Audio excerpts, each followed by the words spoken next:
हे बघ, कुठलंही कुटुंब ना एका माणसाच्या सुखदुःखावर चालत नाही. सगळ्या माणसांची, कुटुंबातल्या सगळ्या माणसांची सुखदुःखही महत्वाची असतात. कुटुंबातल्या प्रत्येकाने सुखी असायला हवं आणि याच संस्कारात आधीरा वाढले ना, मग ती असं काहीतरी टोकाचा निर्णय कसा काय घेऊ शकते? हो, तसं तुझं म्हणणं बरोबर आहे म्हणा. आदिरा म्हणते तितका तिचा प्रॉब्लेम मोठा नसेलही. नाही, नसेलच. कारण तसं असतं तर रोहनला सुद्धा कळलं असतं ना.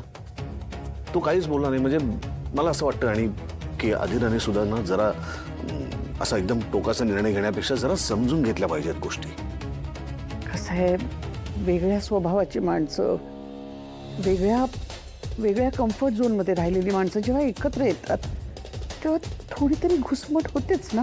तू काळजी करू नकोस काकू, मी आहे आणि मी बोलतो आदिराशी.